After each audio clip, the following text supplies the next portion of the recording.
नई फिल्म सोचाने था। सनी और बॉबी धर्मेंद्र की पहली पत्नी प्रकाश कौर के बेटे हैं और हेमा से उनकी 2 बेटियां हैं, ईशा और आहना। धर्मेंद्र ने जिस तरह अपने दोनों परिवारों को बैलेंस किया है वो काबिले तारीफ है। आपके हसीन रुख पे आज नया नूर है, मेरा दिल मचल गया तो मेरा क्या कसूर है। आपके हसीन रुख पे आज नया नूर है, मेरा दिल मचल गया तो मेरा क्या कसूर है। आपकी निगाह ने कहा तो कुछ जरूर है, मेरा दिल मचल गया तो मेरा क्या कसूर है।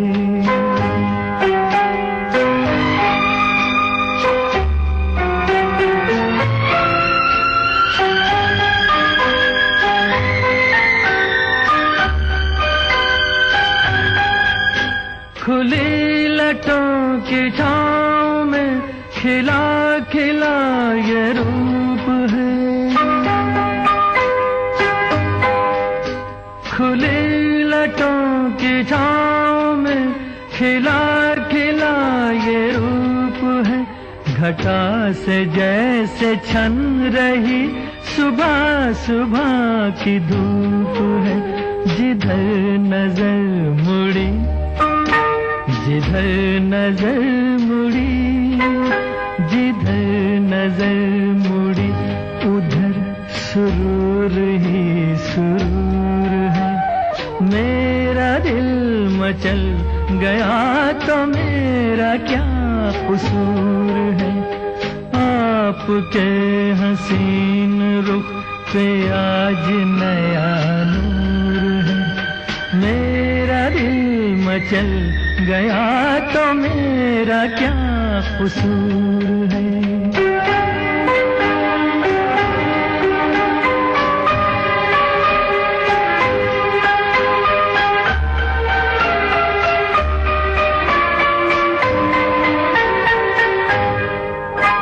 झुकी झुकी निगाह में भी है बला की शोखियां, झुकी झुकी निगाह में भी है बला की शोखियां। दबी दबी हंसी में भी तड़प रही हैं बिजलियां। शबाब आपका शबाब आपका शबाब आपका नशे में खुद ही चूर चूर है। मेरा दिल मचल गया तो मेरा क्या कसूर है। आपकी निगाह ने कहा तो कुछ जरूर है। मेरा दिल मचल गया तो मेरा क्या कसूर है। धर्मेंद्र ने साल 2004 में जनरल इलेक्शन लड़े और राजस्थान की बीकानेर कॉन्स्टिट्यूएंसी से भारतीय जनता पार्टी के कैंडिडेट के रूप में मेंबर पार्लियामेंट चुने गए। उनका पॉलिटिकल कैरियर बहुत ज्यादा सेटिस्फैक्टरी नहीं रहा, क्योंकि उनका अधिकतर समय या तो फिल्मों की शूटिंग में बीतता था या अपने फार्म पर, और वो पार्लियामेंट के ज्यादातर सेशंस अटेंड नहीं कर पाते थे। वैसे भी धर्म जी का कहना है कि वो पॉलिटिक्स में रम नहीं पाए, क्योंकि उनका फर्स्ट लव फिल्में हैं। लेकिन उनके करीबी लोगों का कहना है कि उनका फर्स्ट लव हेमा जी है। धर्मेंद्र से जब हेमा जी के बारे में पूछा जाता है तो मुस्कुराते हुए कहते हैं कि हेमा जी के साथ उनका रिश्ता बहुत खास है। It's beyond love.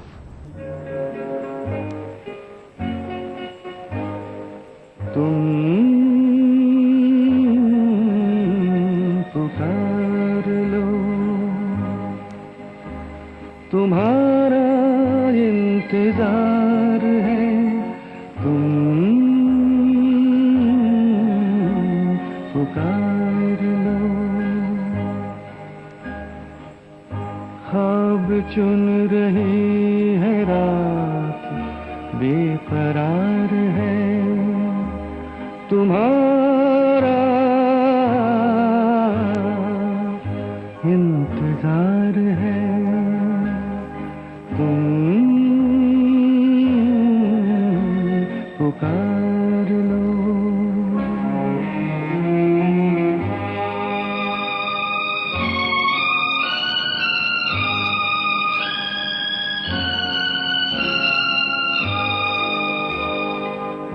होठ पे लिए हुए दिल की बात हम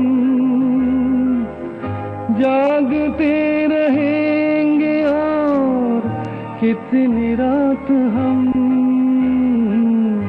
होठ पे लिए हुए दिल की बात हम जागते रहेंगे और कितनी रात हम मुख्तसर सी बात है तुमसे प्यार है तुम्हारा इंतजार है।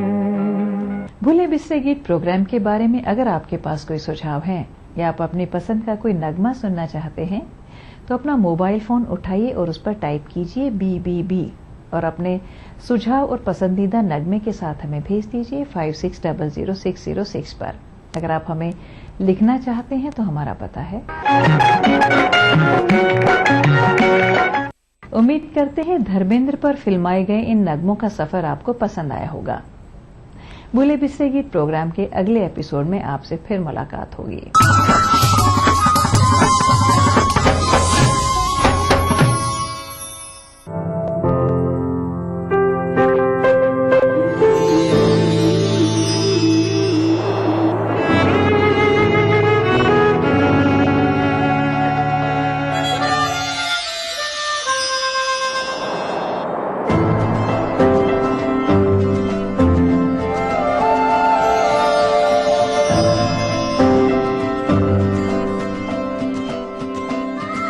नए एहसासों से जुड़े नए रिश्ते बिखेरेंगे रंग। जिंदगी लाइव सीजन 5 इतवार दोपहर 12 बजे और शनिचर दोपहर 12:30 बजे। अदा करूं नमाज मस्जिद हराम में ऐसा दिन आए मेरे अल्लाह ये सादत मेरे हिस्से में एक दिन आए। रब्बना आतिना फिद दुनिया हसना व फिल आखिरति हसना व क़िना अज़ाबन नार व सल्लल्लाहु वसल्लम अला अब्दिही व रसूलिही नबीना मुहम्मदिन व आलिही व सहबिही अजमईन वल्हम्दुलिल्लाहि रब्बिल आलमीन।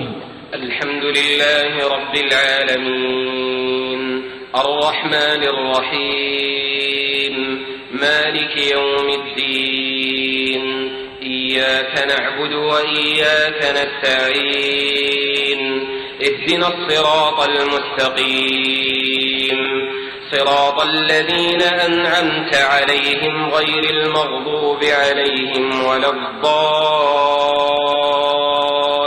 ईटीवी उर्दू पर पहली बार मस्जिद हराम मक्का मुकर्रमा से खुतबा जुमा और नमाज जुमा के रूह परवर मनाज़िर का रास्त टेलीकास्ट हर जुमा दोपहर 3 बजे सिर्फ ईटीवी उर्दू पर।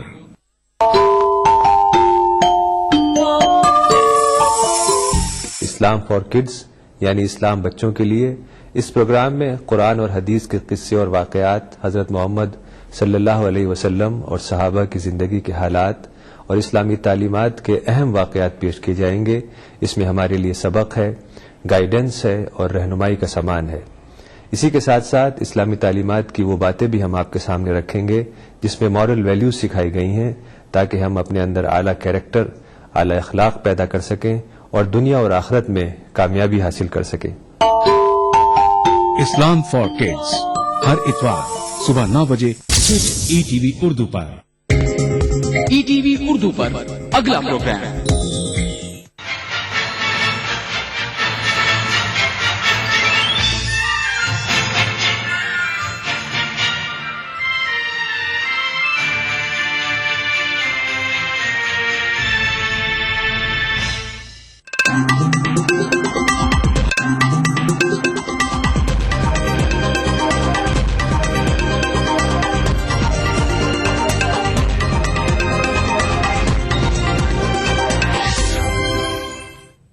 नाजनादा बुलेटिन के साथ मैं हूं हिना। सबसे पहले हेडलाइंस।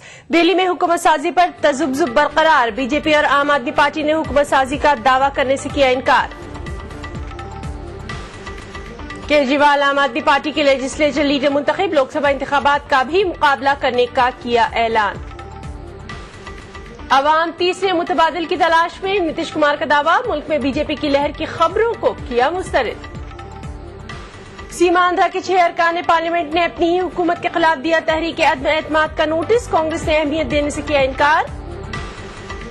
और मिजोरम असेंबली इंतखाबात में कांग्रेस फाते 3/4 फर्क से जीत की दर्ज।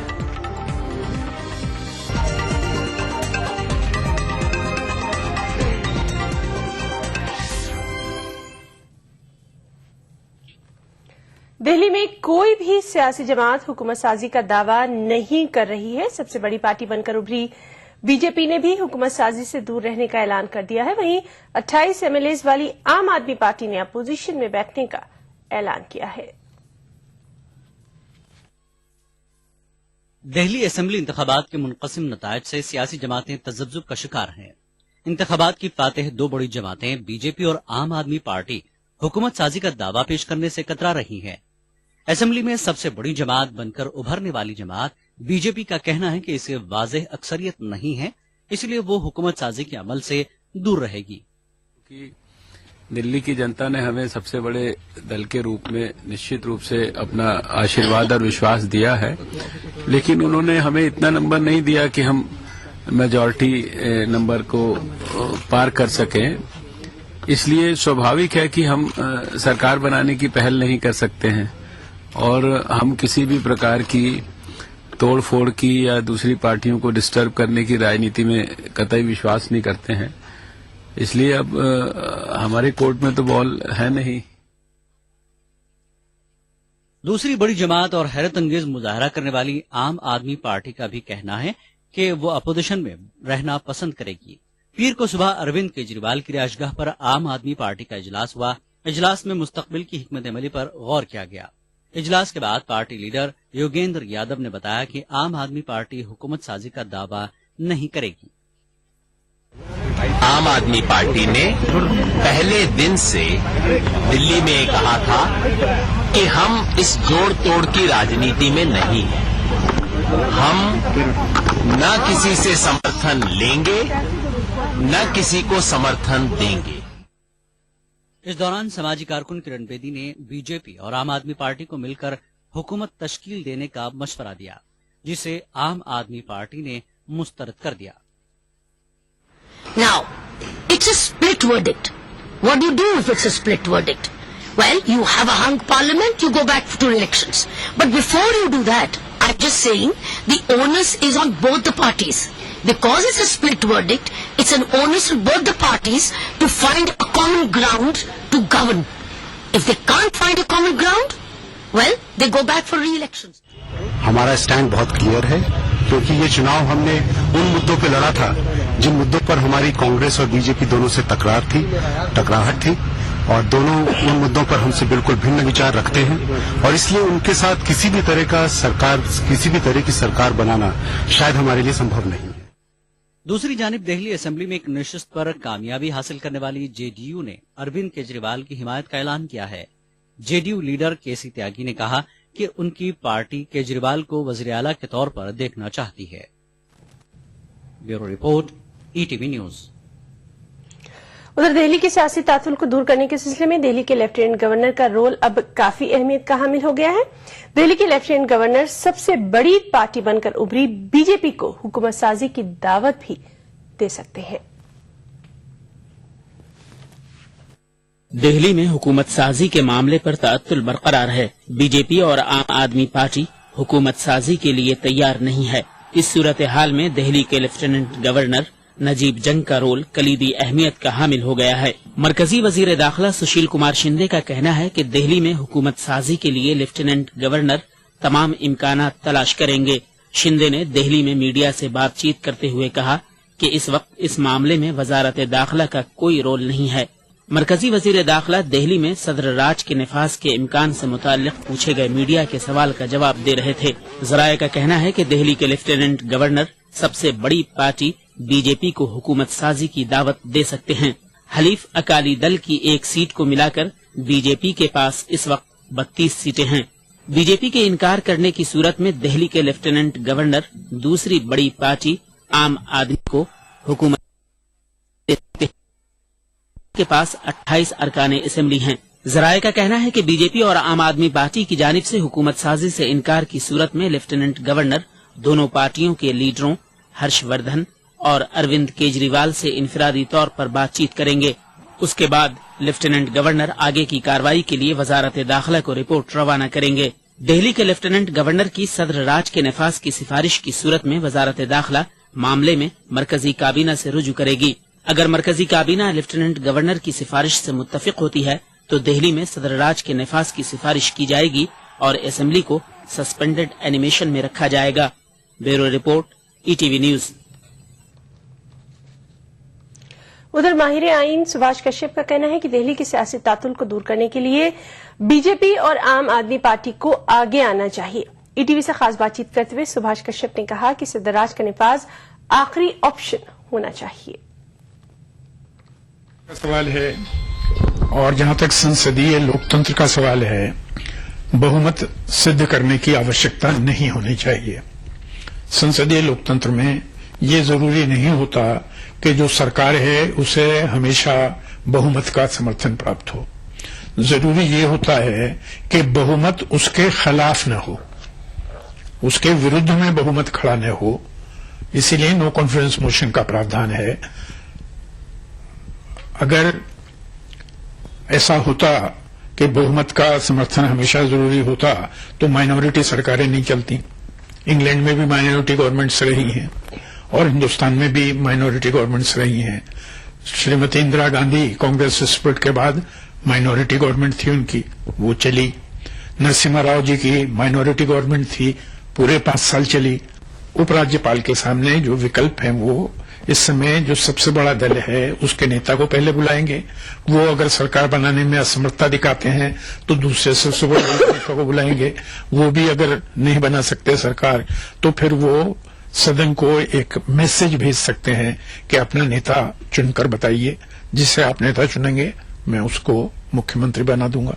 अगर सदन भी किसी को नहीं चुन पाता है तो फिर उपराज्यपाल यूनियन गवर्नमेंट को, प्रेसिडेंट को अपनी रिपोर्ट भेजेंगे और तब सवाल आएगा प्रेसिडेंट्स रूल का और नए चुनावों का। मेरा मानना है कि प्रेसिडेंट्स रूल और दोबारा चुनाव ये अंतिम विकल्प होना चाहिए। ये दोनों दलों की जिम्मेदारी है कि वो सरकार बनाने के लिए तैयार हों। वो जिम्मेदारी से क्यों भाग रहे हैं? अगर वो जिम्मेदारी से भाग रहे हैं तो वो जनता के साथ अन्याय है। तो जनता उनके ऊपर दबाव बनाए कि आप दोनों में से किसी एक को सरकार बनानी है और दूसरे को प्रतिपक्ष में बैठना है। दोनों को जिम्मेदारी के साथ काम करना है। गैर जिम्मेदाराना ढंग से जो प्रतिपक्ष में हैं वो सरकार को गिराएंगे नहीं और जो सत्ता पक्ष में हैं वो प्रतिपक्ष की सहमति से जनहित में शासन करेंगे। ये होना चाहिए सिद्धांत रूप में। कांग्रेस ने अरविंद केजरीवाल की जमात को हिमायत देने के मामले पर कुछ भी कहने से इनकार किया है। कांग्रेस तर्जुमान मीम अफजल का कहना है कि केजरीवाल ने खुद ही जब हिमायत लेने से इनकार कर दिया है तो कांग्रेस पेशरफ क्यों करेगी? पहली बात तो कि केजरीवाल साहब ने खुद ये कहा है उन्हें किसी का समर्थन नहीं चाहिए। मान ना मान, तेरा मेहमान तो कोई नहीं होता है। क्या आप मुझे दावत में बुलाएंगे बोले मैं आपके यहाँ खाना खाने पहुंच जाऊं तो अच्छा नहीं लगेगा। और इस बीच दिल्ली की कारगुजार वज़ीर आला शीला दीक्षित ने दिल्ली असेंबली इंतखाबात की शिकस्त की जिम्मेदारी पार्टी हाईकमान पर डाल दी है। शीला दीक्षित का कहना है कि पार्टी हाईकमान ने मतलूबा ताउन नहीं किया। शीला ने ये इल्जाम भी लगा दिया कि दिल्ली प्रदेश कांग्रेस कमेटी के सदर जेपी अग्रवाल ने दानिस्ता तौर पर उनके साथ ताउन नहीं किया। हालांकि बाद में शीला दीक्षित ने अपने बयान की संगीनी को कम करने के लिए वजाहत भी पेश कर डाली। कभी कम होता है, जब हम जीत जाते तो हम कहते थे बहुत अच्छा है, जब हार जाते तो नहीं है। ये कोई एक एक्सक्यूज नहीं है। हाँ, संगठन से ज्यादा अच्छा होना चाहिए था। लेकिन मैम संगठन पर कह रहा है कि ये हार शीला दीक्षित की है क्योंकि तो ठीक है हार मेरी, मैं खुद हार गई हूँ तो मेरी हार नहीं है तो किसकी है? और अब बात करेंगे आम आदमी पार्टी की। जी हां, आम आदमी पार्टी के नवमुंतखब लेजिस्लेचर्स ने अरविंद केजरीवाल को मुत्तफिका तौर पर असेंबली में पार्टी लीडर के तौर पर मुंतखब कर लिया है। दिल्ली में पीर की शाम आम आदमी पार्टी के नवमुंतखब लेजिस्लेचर्स की एक मीटिंग मुनक्किद की गई। इस मीटिंग में पार्टी ने मुस्तकबिल की हिकमत अमली पर भी तबादला ख्याल किया।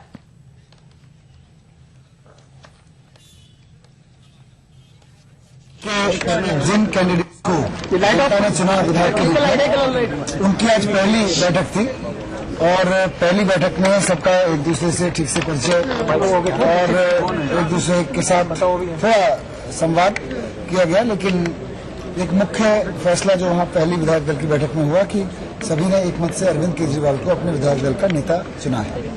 और विधायक दल का नेता चुनने का क्या मायने रहता है, क्या मतलब? अभी इसका कोई लीगल टर्म्स में कोई मकसद नहीं है, लेकिन एक औपचारिक चीज है कि ये अब छोटा ग्रुप बना है विद इन पार्टी, 28 लोग हैं जो चुने गए हैं, तो उनका नेतृत्व अगर विधानसभा में करना होगा या कहीं भी करना होगा या किसी ऑथराइज रूप से करना होगा, तो एक तरह से सभी ने अरविंद केजरीवाल को ऑथराइज किया है कोई भी डिसीजन।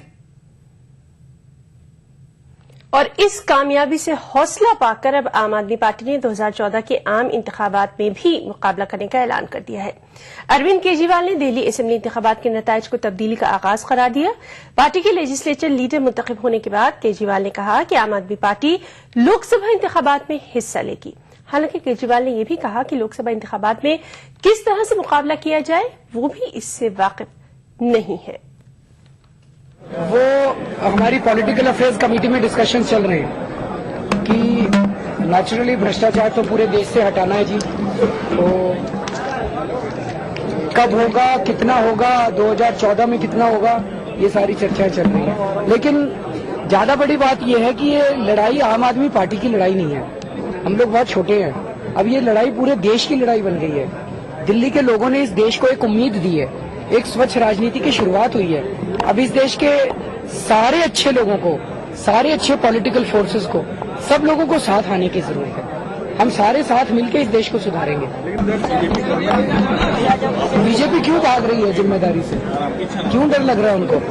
बनाए, बीजेपी और कांग्रेस को मिलकर सरकार बनानी चाहिए, उनको अपनी जिम्मेदारी से भागना नहीं चाहिए। और जनता ने सबसे ज्यादा सीट्स उनको दी हैं। खबरें और भी वक्त ब्रेक का। दक्कन की हर छोटी बड़ी सरगर्मी पर हमारी नजर, लेकिन आप तक पहुंचाते हैं सिर्फ वो खबर जो करे आपको बेदार। सियासत के गलियारों से रोजमर्रा की जिंदगी,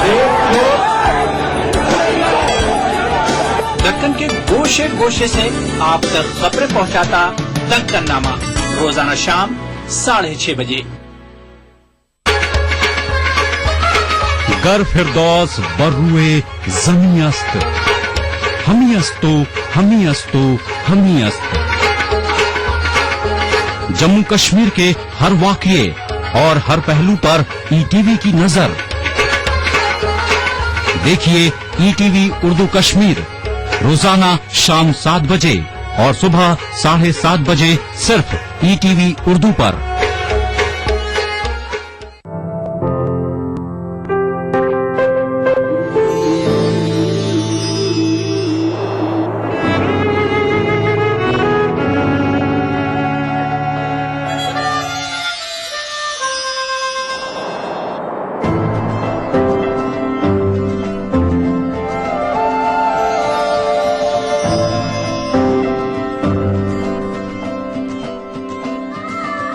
एहसासों से जुड़े नए रिश्ते बिखेरेंगे रंग। जिंदगी लाइव सीजन 5 इतवार दोपहर 12 बजे और शनिवार दोपहर 12:30 बजे।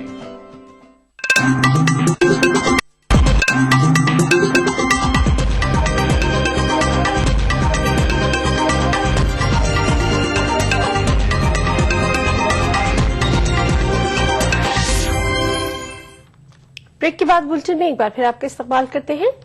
बिहार के उजाला नीतीश कुमार का कहना है कि अब अवाम कांग्रेस और बीजेपी के मुतबादिल का तलाश कर रही है। पटना में मीडिया नुमाइंदों से बातचीत करते हुए नीतीश ने कहा कि अवाम को जहां कांग्रेस और बीजेपी मुतबादिल नजर आया वहां उन्होंने इसको मुंतखब कर लिया। है कि ये कांग्रेस पार्टी के खिलाफ मैंडेट है, लेकिन जहां कांग्रेस पार्टी और बीजेपी आमने सामने थी, सिर्फ बीजेपी, वहां इसका फायदा बीजेपी को मिला है। लेकिन दिल्ली जैसे प्रदेश में जहां पर आम तौर पर ये धारणा थी कि ये दो पार्टियों के बीच का ही राजनीतिक युद्ध होता है, वहां इसको झटका देते हुए, इस मिथ को तोड़ते हुए आम आदमी पार्टी इमर्ज की है। और जो लोगों ने वोट दिया है उससे साफ होता है कि अगर कांग्रेस के खिलाफ उनको भाजपा छोड़ करके कोई और विकल्प दिखेगा तो उसको वो अपनाएंगे। और फौरी तौर पर नीतीश कुमार के इस बयान को मुस्तरद कर दिया। बीजेपी तर्जुमान राजीव प्रताप रूडी का कहना है कि बिहार के अवाम बीजेपी को लालू और नीतीश के मुतबादल के तौर पर देख रहे हैं। उन्होंने कहा है कि जहां लोगों को तीसरा ऑप्शन मिलेगा वहां लोग तीसरे ऑप्शन को स्वीकार करेंगे। मुझे लगता है कि उन्होंने जो बयान दिया है बहुत समझदारी से दिया और वस्तुस्थिति से अवगत होकर दिया है, और शायद वो बिहार के बारे में कह रहे हैं। और बिहार की जनता ने लालू यादव को देखा है, बिहार की जनता ने अब जनता दल यूनाइटेड और नीतीश कुमार को देखा है, और बिहार की जनता अब तीसरे ऑप्शन को देख रही है, वो भारतीय जनता पार्टी है। और मुझे लगता है कि नीतीश कुमार ने बिहार के बारे में जो टिप्पणी की है, और उनकी जो टिप्पणी है बिहार पर सीधे तौर पर लागू होता है कि बिहार में अब तीसरा विकल्प भारतीय जनता पार्टी है, जो राष्ट्रीय पार्टी है, वही एक विकल्प के रूप में रह गया, और नीतीश कुमार ने इस बात को स्वीकार कर दिया। असेंबली इंतखाबात में पहली बार बड़ी तादाद में नोटा का इस्तेमाल किया गया, जिसने अब सियासी पार्टियों की नींद तक उड़ा दी है। मध्य प्रदेश असेंबली इंतखाबात में नोटा के इस्तेमाल से बहुत से उम्मीदवारों को जहां मायूसी हुई, वहीं कुछ की किस्मत का सितारा भी बुलंदी पर पहुंच गया। इलेक्शन कमीशन ऑफ इंडिया ने इस बार के असेंबली इंतखाबात में वोटर्स को नोटा के बटन का ऑप्शन दिया था। 4 रियासतों में उम्मीदवारों का ऐलान होने के बाद अवाम में मुख्तलिफ कयास आराइयां शुरू थीं, लेकिन मध्य प्रदेश में गैस मुतासरीन के लिए काम करने वाली तंजीमों ने नोटा का बटन दबाने को लेकर तहरीक चलाई थी, जिसका असर वोटिंग के रोज भी नजर आया। मध्य प्रदेश, छत्तीसगढ़, दिल्ली और राजस्थान की 4 रियासतों के असेंबली इंतखाबात में नोटा के बटन का इस्तेमाल इस कसरत से हुआ कि इसकी तादाद लाखों में पहुंच गई। सबसे ज्यादा नोटा का इस्तेमाल मध्य प्रदेश में किया गया। मध्य प्रदेश में 6,19,000 वोटरों ने नोटा बटन का इस्तेमाल किया, जबकि राजस्थान में 5,88,000, छत्तीसगढ़ में 4 लाख और दिल्ली में कुल वोट का 0.6% है। हमारी जो नोटा की मुहिम थी, खास करके गैस पीड़ितों क्षेत्रों में और भोपाल के क्षेत्रों में, हम उसको अभी भी सफलतापूर्वक मानेंगे, क्योंकि लगभग 20,000 से ज्यादा लोगों ने नोटा बटन दबाया है। आप अगर थर्ड फ्रंट देख लें, जो फर्स्ट 2 कैंडिडेट्स को छोड़ के अगर आप तीसरा, चौथा, पांचवा देखेंगे तो सबसे ज्यादा वोट तीसरे नंबर पे नोटा को ही मिला है हर एक कंस्टिट्यूएंसी से। तकरीबन 41 सीटों को तो मुतासिर किया है उसने, और ये नोटा जो है, ये इसका इंट्रोडक्शन बहुत अच्छी बात है। दिलचस्प बात यह है कि मध्य प्रदेश में नोटा के बटन के इस्तेमाल से इंतखाबात में बड़ी तब्दीली देखने को मिली। नोटा बटन के इस्तेमाल से मध्य प्रदेश में कांग्रेस को 41 सीटों का नुकसान हुआ, और बीजेपी ने जो कामयाबी हासिल की उसमें 22 सीटें ऐसी हैं जिसमें उसके उम्मीदवारों की जीत के वोट का तनासुब नोटा के वोट से कम है। इसी तरह नोटा के इस्तेमाल से राजस्थान की 38 सीटें मुतासिर हुई हैं। अगर हम किसी एक से मुतमईन होते, ये 6 लाख बहुत बड़ी तादाद है, मैं समझता हूँ, छोटी मोटी तादाद नहीं है, कि जो गैर मुतमईन है इन दोनों पार्टियों से, या ये कि उन कैंडिडेट से जो कैंडिडेट खड़े हुए थे। असेंबली इंतखाबात में जिस तरह से सियासी पार्टियों और उनके उम्मीदवार को लेकर अवाम में सदाए एहतजाज देखने को मिला है, मुस्तकबिल में इसके और बुलंद होने के आसार हैं। ETV news, Bhopal. NCP leader Praful Patel ने शरद पवार के बयान की हिमायत की है। प्रफुल्ल पटेल का कहना है कि शरद पवार के बयान को किसी खास तनाजुर में नहीं लिया जाना चाहिए। वाज़ेह है कि शरद पवार ने कहा था कि मुल्क को एक फैसला साज लीडर की जरूरत है।